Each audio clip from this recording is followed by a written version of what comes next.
Bismillahirrahmanirrahim. Assalamualaikum warahmatullahi wabarakatuh. Alhamdulillahirrabbilalamin. Pada hari ini kita kuliah kembali dalam kuliah online bahasa pemrograman web 2. Mungkin saya ingatkan kembali bahwa minggu lalu saya sudah menjelaskan mengenai dasar-dasar PHP, cara penggunaan PHP, bagaimana cara menjalankan PHP,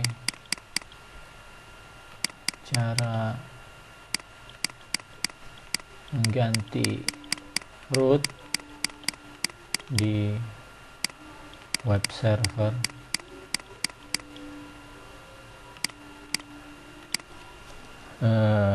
referensi yang kita gunakan menggunakan W3 School.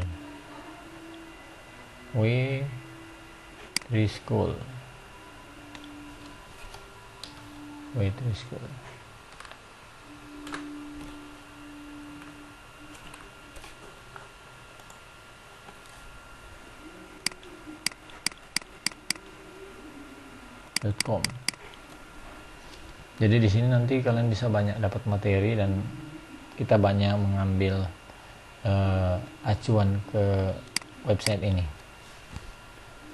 Oke, untuk materi hari ini saya masih mengambil referensi di w3schools.com.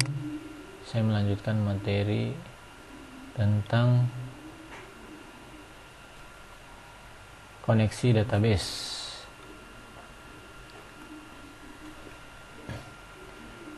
Jadi kalian praktek minggu lalu, tugas prakteknya itu membuat database dan mengkoneksikan. Nah, di hari ini mungkin saya lebih menjelaskan lagi mengenai koneksi ke database. Create database, ini ya, create database sampai insert. Jadi create table, insert data, dan tugas prakteknya kalian nanti yang ini. Ini ada tugas praktek dari Pak Fatrisal. Oke, saya kembali ke sini.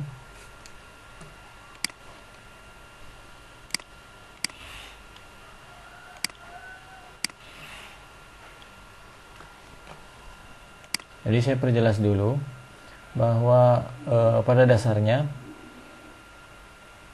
web itu terdiri dari client, ada web server. Client di sini yang dimaksud adalah browser, dan web server adalah Apache untuk aplikasinya.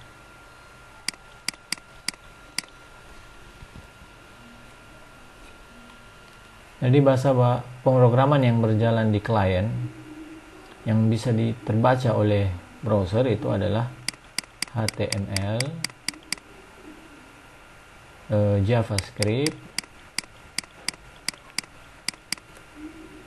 yang berikutnya adalah CSS.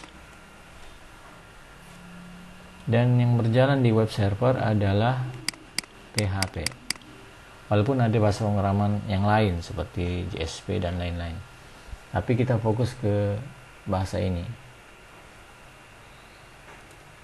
Oke, jadi PHP ini berjalan di web server, dan yang tampil di klien atau browser adalah bahasa HTML, JavaScript, dan CSS. Di sini ada satu lagi server sebenarnya, yaitu database server.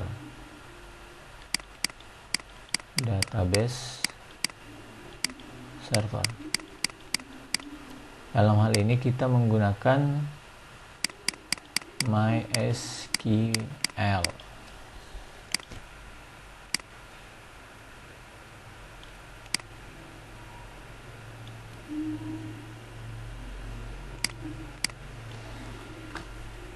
MySQL. Jadi proses web itu seperti ini. Jadi ada proses request ke web server. Misalnya, mungkin saya kasih contoh saja.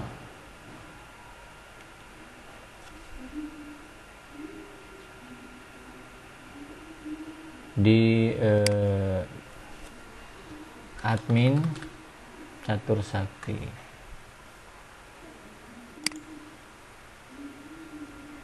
Nah, misalnya contohnya seperti ini. Ini adalah website Siakat, tapi untuk tampilan admin.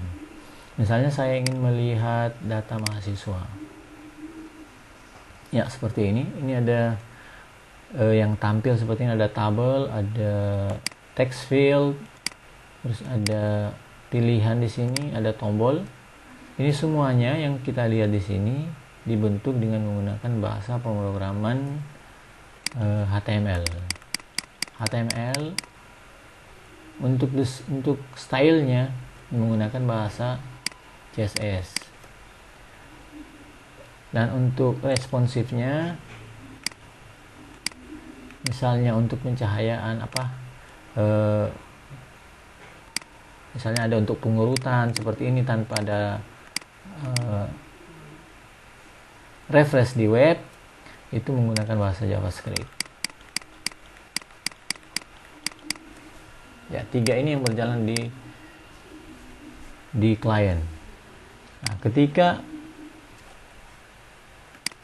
kita meminta data, misalnya saya ingin melihat jurusan sistem komputer angkatan 2018. Saya klik tombol ini, ya, maka yang berjalan dia akan merequest data ke server. Jadi seperti ini. Sini ada form, dia meminta data ke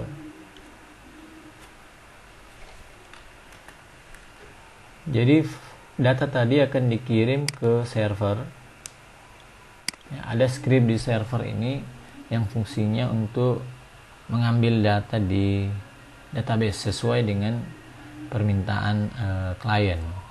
Jadi dia mengambil data ke sana, ke server, database server MySQL.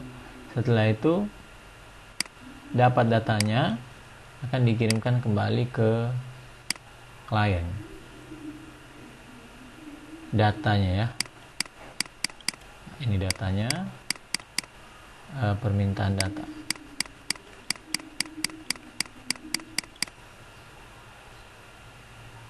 Seperti ini prosesnya. Dan setelah sampai ke klien, maka ditampilkanlah data-data tersebut di tabel yang sudah disediakan oleh script HTML. Jadi yang kita lihat di sini adalah script HTML, datanya didapat dari database. Saya kira itu prosesnya. Nah, sekarang yang kita akan pelajari adalah membuat database, terus membuat tabelnya, terus yang kemudian adalah kita menginsert data. Ini dulu untuk fokus hari ini. Adapun nanti pertemuan-pertemuan selanjutnya adalah misalnya ke select data seperti yang tadi kita lakukan, select, terus ada where ini digunakan untuk memfilter seperti yang tadi yang saya praktikkan, yaitu meminta data sistem komputer dan angkatan 2018. Di sini fungsi where digunakan.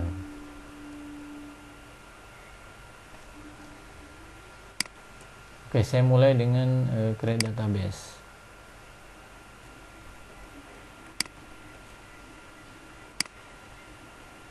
Jadi di sini kita lihat ada berbagai macam cara untuk membuat database, yaitu dengan script seperti ini, create database MyDB misalnya, dengan nama databasenya ini MyDB. Ini adalah perintah query untuk membuat database.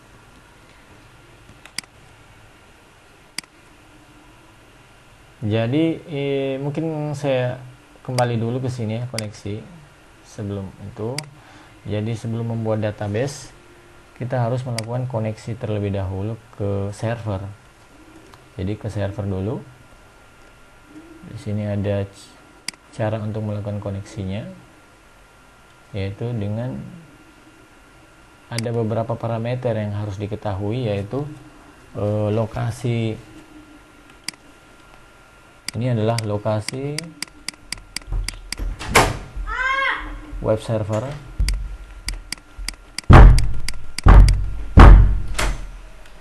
Yang berikutnya adalah user. Yang berikutnya adalah password. Jadi inilah parameter yang digunakan untuk melakukan koneksi ke server. Selanjutnya adalah dengan melakukan koneksi. Oke. Jadi di sini cara melakukan koneksiannya menggunakan object oriented. Walaupun sebenarnya ada cara yang lain, yaitu dengan menggunakan cara prosedural.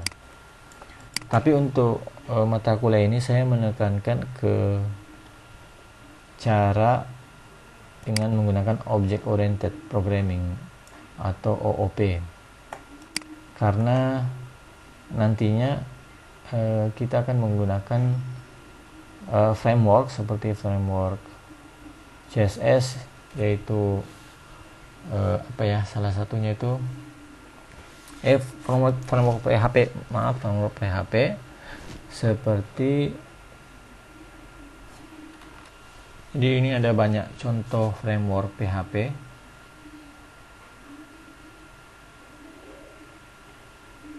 Misalnya Laravel, terus yang kedua CodeIgniter dan lain-lain. Jadi dan sementara framework ini menggunakan bahasa OOP ya, PHP yang berbasis Object Oriented Programming, sehingga kita akan menekankan materi ini di bahasa pemrograman yang berbasis objek.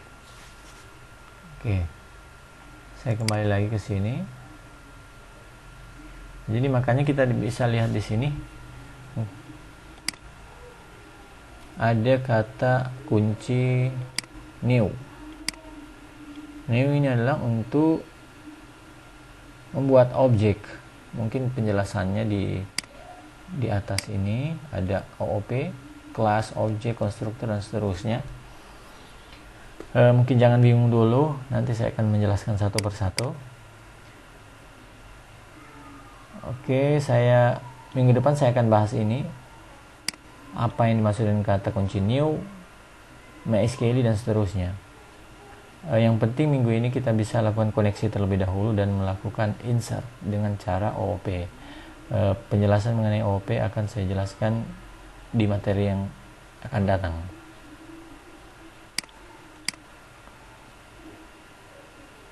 Oke, saya mungkin akan mencoba saja. Pertama saya akan membuat database dengan menggunakan aplikasi bawaan exam, yaitu PHPMyAdmin.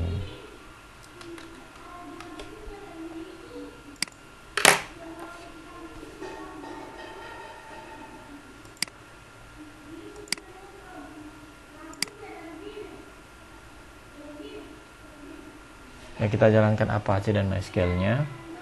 Setelah itu kita buka halaman PHPMyAdmin. Di sini saya sudah punya banyak database. Sekarang saya akan membuat database baru untuk mata kuliah ini. Saya sebut saja dengan nama web 2 aja. Web 2. Ya, setelah itu create. Sebenarnya di sini kalian lakukan bisa menggunakan script. Sini create database. Ada create database, tapi saya tidak menggunakan cara ini.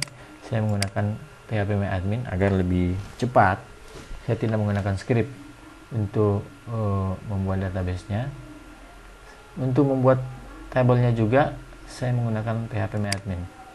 Jadi pertama saya ingin buat tabel, contoh misalnya mahasiswa.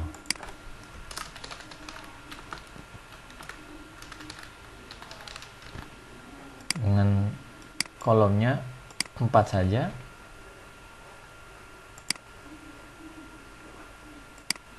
Go. Field yang pertama adalah name. Untuk penjelasan apa itu database, apa itu field, record, tipe data, saya kira bukan di mata kuliah ini. Ada mata kuliah tersendiri yaitu namanya mata kuliah database atau basis data. Kalian bisa belajar di sana apa yang dimaksud dengan tabel, record, field, primary key, foreign key, dan seterusnya. Karena di mata kuliah ini tidak membahas itu, jadi saya menganggap kalian sudah mengetahuinya. Kita langsung saja. Field yang pertama adalah name sebagai primary key-nya. Karena name itu saya tentukan sebagai varchar ya, bukan integer. Value-nya 100. Terus yang berikut, field yang kedua adalah nama, varchar 200. Terus yang berikut adalah alamat, huruf kecil saja, varchar lagi, terus 200. Yang berikutnya adalah jenis kelamin, varchar juga. Oke, kita mencari primary key di mana itu, index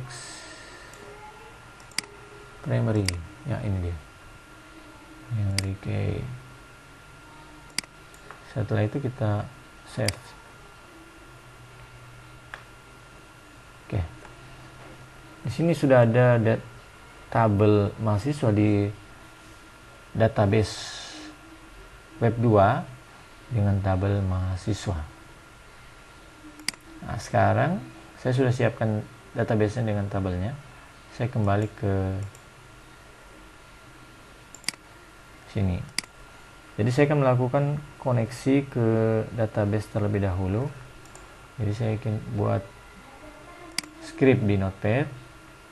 Kalian bisa menggunakan editor yang mana saja, contohnya Atom atau Sublime Text dan lain-lain. Saya di sini menggunakan editor standar yaitu Notepad++. Oke, untuk menghemat waktu saya copy saja ini ya. Di sini adalah untuk koneksinya.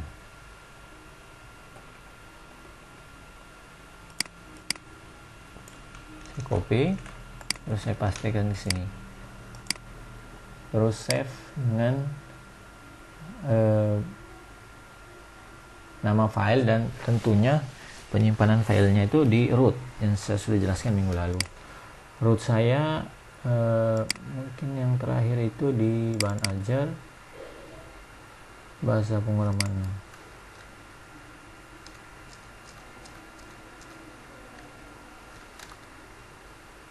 web 2 terus 2020. Ya di sini kayaknya ya. Nama filenya koneksi .php. Save ya. Oke. Nah sekarang perhatikan parameter yang 3 ini adalah parameter yang menentukan pengkoneksian. Jadi kalau kita salah dalam penentuan atau mengisi value dari variabel-variabel ini, maka koneksi tidak akan berhasil. Oke, pertama parameter yang pertama adalah lokasi servernya. Nah, mungkin saya sudah jelaskan karena kenapa menggunakan localhost, karena servernya ini ada di komputer saya sendiri. Seandainya ini menggunakan jaringan, kemungkinan servernya bisa berbeda. Servernya itu bisa di komputer yang lain. Tentunya di sini kita akan menulis IP-nya 192 dan seterusnya. Oke. Karena komputer sendiri, maka di sini adalah localhost. Terus username dan password untuk melakukan koneksi. Di sini kita bisa setting di tab privilege, terus ada username dan username-nya. Jadi bisa kita buat baru lagi, misalnya saya buat user SK, ini SK angkatan 2018 ya. Terus dia lokal, passwordnya saya tulis saja SK 1234, SK 1234. Hak akses ini saya berikan semuanya. Dia bisa melakukan select, insert, update, dan seterusnya, bisa melakukan create. Jadi hak aksesnya full. Saya simpan, go. Oke, sudah tercipta user SK 2018 dengan password tadi SK 1234. Mudah-mudahan tidak salah. Oke, saya kembali lagi ke sini. Username-nya yaitu SK 2018 dengan password SK 1234. Oke, ini seperti ini. Seandainya koneksi berhasil, maka akan menampilkan tulisan connection successfully. Kita pakai bahasa Indonesia saja. Koneksi berhasil. Kalau gagal, koneksi gagal.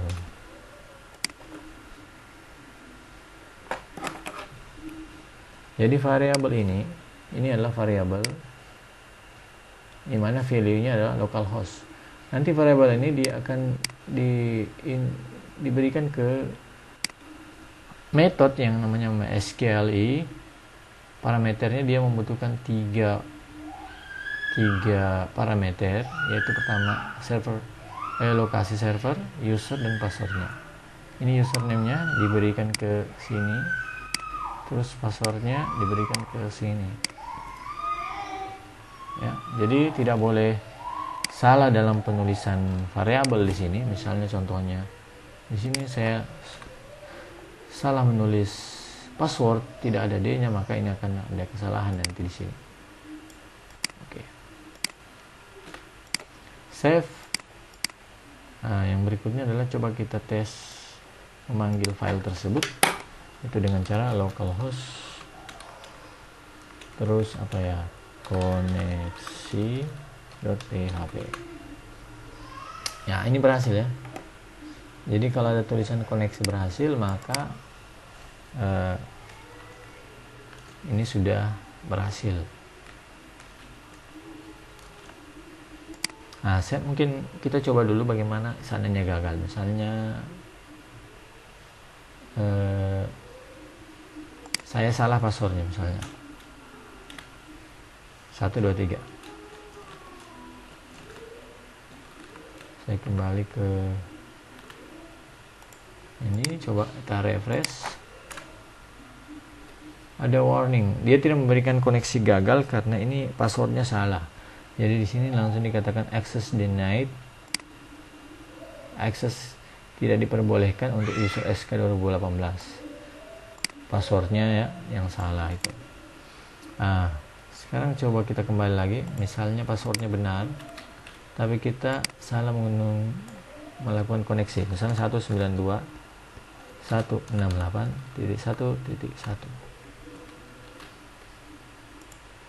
Kita refresh lagi.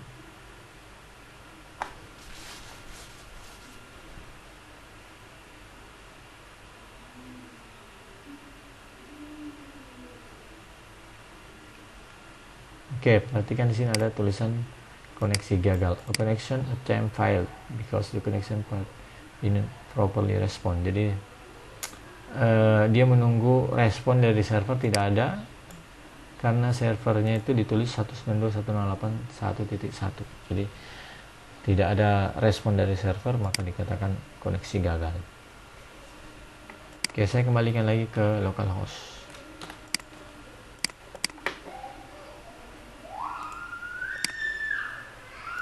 Oke, untuk koneksi saya kira sudah jelas. Di sini kalian bisa melakukan cara prosedural, tapi kalian bisa coba sendiri, saya tidak menjelaskannya. Dengan ada juga cara yang namanya PDO, ini adalah PHP Data Object. Dengan cara seperti ini, kalian bisa juga coba sendiri. Oke, sekarang yang berikutnya adalah create database. Saya sudah lakukan ini tadi. Saya sudah membuat database dengan nama database itu adalah web2 ya. Ini dia. Namanya tadi mana? Ini. Web2. Jadi database-nya namanya web2 dengan ada tabel di dalam database ini yaitu namanya mahasiswa dengan 4 kolom atau 4 field. Ya, sekarang kita coba untuk melakukan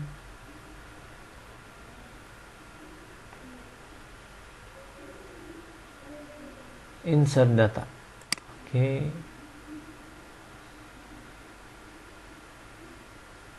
Create table ini.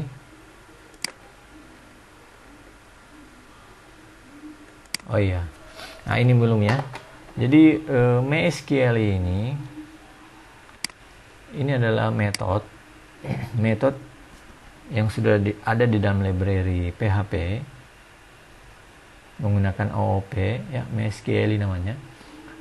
Dia bisa diinput dengan menggunakan 4 parameter, bisa juga dengan 3 parameter.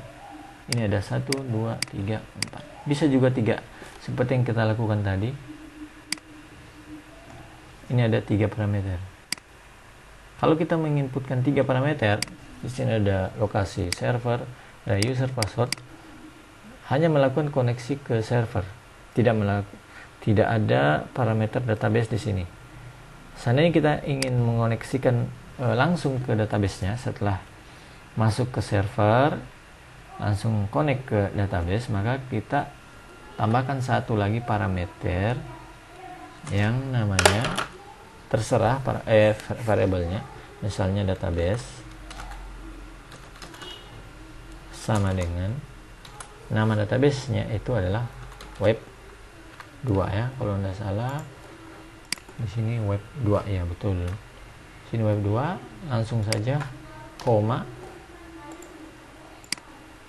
langsung variabelnya itu, nama variabelnya adalah database.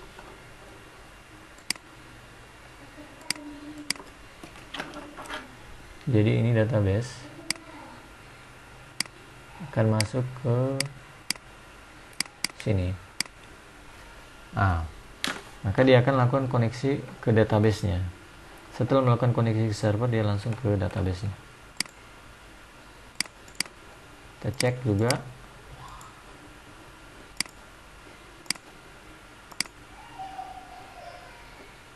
Unexpected koneksi PHP line 8. Oh, ada kesalahan penulisan di sini, yaitu kita lupa titik komanya. Sekarang kita kembali lagi. Oke, koneksi berhasil. Perbedaannya dengan koneksi yang tadi tidak terkonek ke database-nya, sekarang sudah terkonek ke database. Coba kita menggunakan database yang tidak ada, misalnya web. Pada kenyataannya di sini tidak ada database yang namanya web. Oke, kita save, terus kita refresh lagi. Ya, ini ada unknown database. Database tidak diketahui. Web ini apa? Koneksi gagal ya. Jadi terangannya adalah koneksi gagal. Alasannya unknown database web. database web tidak diketahui. Saya kembalikan database web 2. Oke, saya kira untuk create table ini di sini boleh menggunakan script, tapi yang saya contohkan tadi tidak menggunakan script, langsung menggunakan aplikasi PHP MyAdmin. Kalian boleh lakukan yang mana saja yang kalian suka. Yang kalau saya supaya lebih cepat maka saya menggunakan PHP MyAdmin. Oke, yang berikutnya setelah tercipta tabelnya kita menginsert data.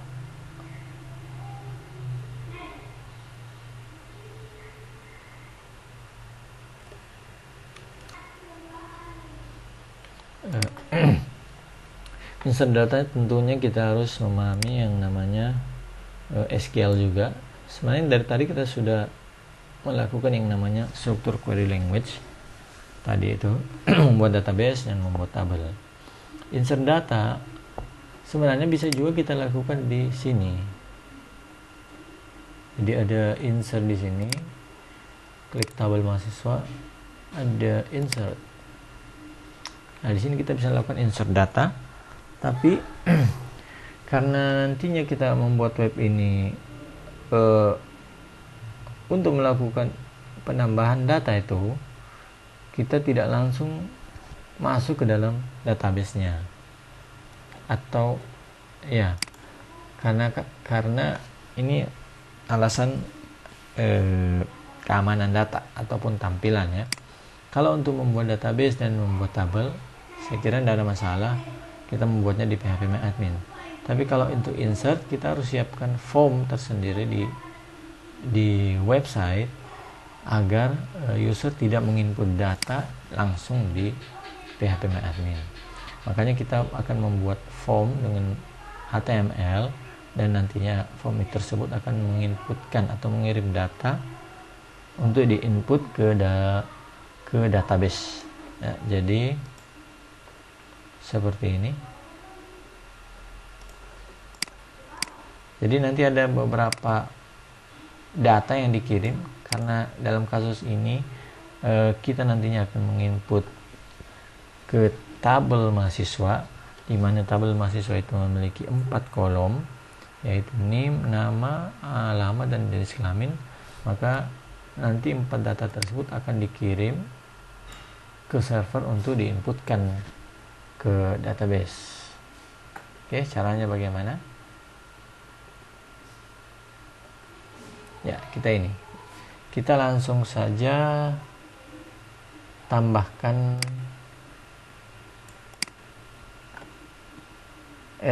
variabel SQL seperti ini.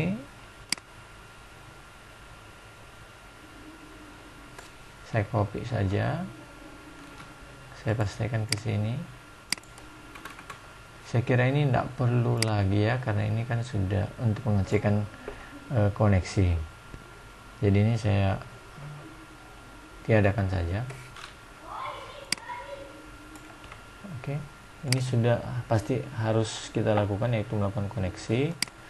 Yang berikutnya adalah membuat statement SQL-nya, perintah SQL-nya, yaitu insert into database-nya, yaitu web 2.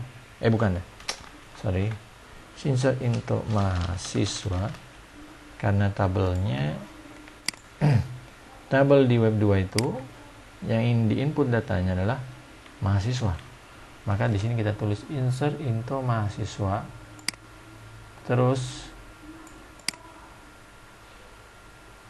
ini ada nama kolomnya. Bisa sebenarnya langsung ya, insert into mahasiswa.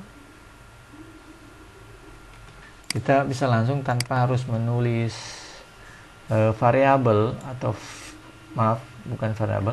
field yang ada di database.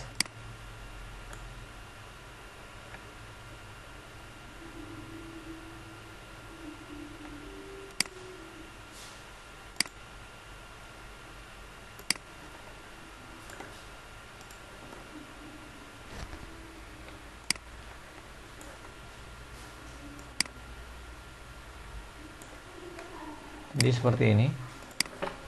Bisa kita tulis, misalnya ini NIM, tulis di sini, terus nama, tulis, alamat, jenis kelamin.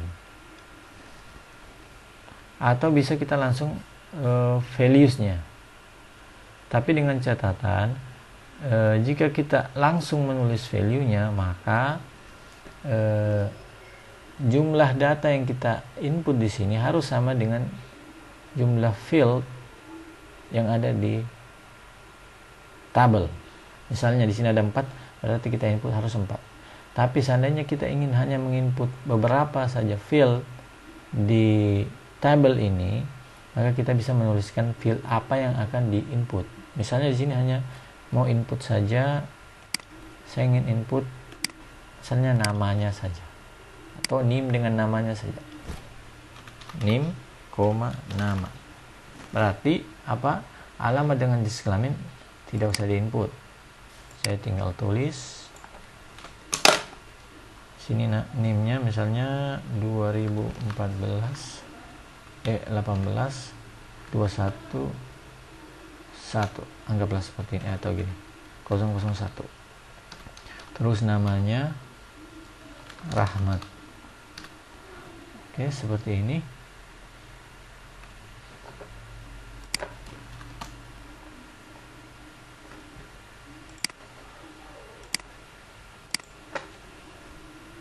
Ini adalah statement SQL yang dimasukkan ke dalam variabel SQL. Nah, setelah itu variabel ini akan digunakan untuk di sini ya. Di sini tadi ada variabel count. Variabel count ini untuk melakukan koneksi, kita tetap harus menggunakan variabel count. Variabel count, terus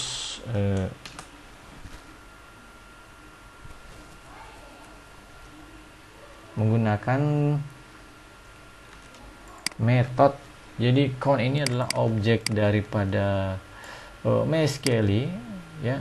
Jadi new MySQL ini akan membuat objek yang namanya count. Di objek ini nantinya akan bisa memanggil metode yang namanya query. Query ini parameternya adalah bahasa query. Sebenarnya kita bisa langsung saja tulis seperti ini. Ya, insert into mahasiswa.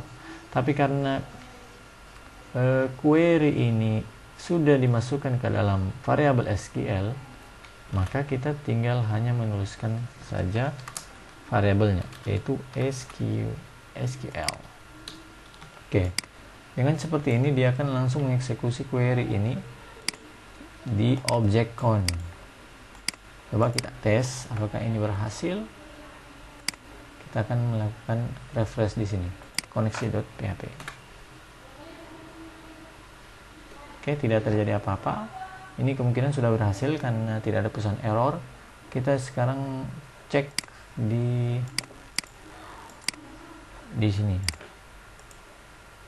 Ini kita cek sekarang di ini browse. Ya, di sini ada NIM 2018-001 Rahmat, alamat kosong, jenis kelamin kosong. Seperti itu. Nah, sekarang kalau kita ingin menginput full, jadi semua field ini diinput, maka sebenarnya ini kita tidak perlu ya. Langsung saja values dengan catatan jumlahnya harus 4 dan urutannya harus sama. Harus NIM dulu, yang berikutnya adalah nama, yang berikutnya adalah alamat, dan yang berikutnya adalah jenis kelamin. Nah, sekarang perhatikan karena di NIM ini adalah primary key, maka di sini kita tidak boleh menginput primary key dengan data yang sama. Jadi kita harus buat yang berikutnya adalah Dani misalnya, terus koma, alamatnya ada di Jalan Mangga dan Mangga 2, terus jenis kelaminnya adalah laki, Nah, oke, perhatikan.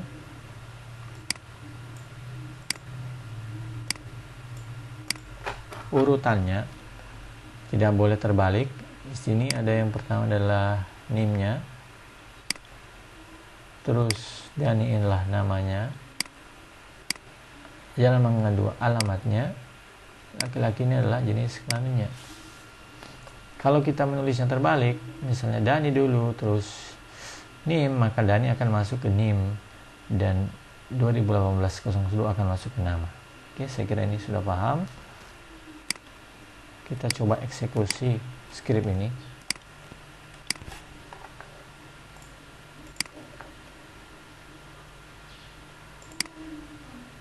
Ya sudah, kita kembali lagi, kita refresh. Oke, sekarang sudah masuk Dani, Jalan Mangga 2, laki-laki. Sudah kita lakukan insert sederhana kan ini. Jadi kita butuh 4 parameter, yaitu pertama nama server, username dan password. Yang keempat adalah database-nya. Setelah itu kita lakukan koneksi. Kalau mau lebih singkat, sebenarnya ini bisa sangat singkat sekali. Kalau mau lebih singkatnya seperti ini, server name,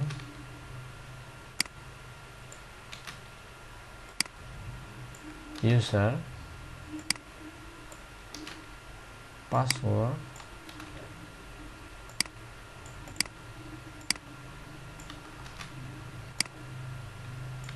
web2. Ini kita tidak perlu, kita buang. Terus ini insert into, kita langsung masukin ke sini. Dan variabel ini kita buang.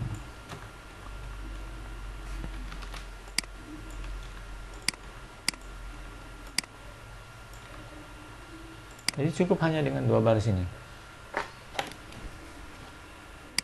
Pertama adalah koneksi.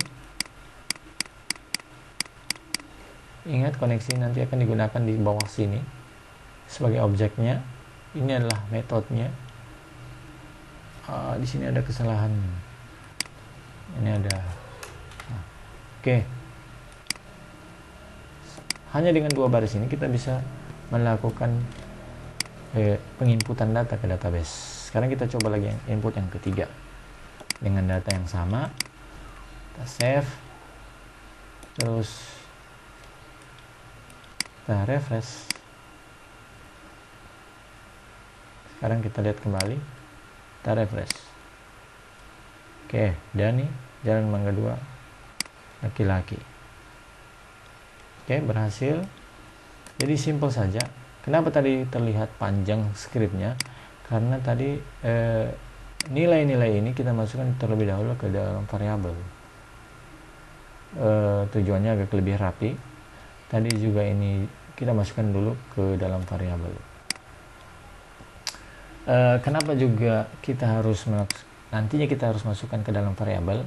Karena skrip ini harus bersifat dinamis. Karena nanti nilai yang ada di sini adalah inputan dari form yang ada di halaman.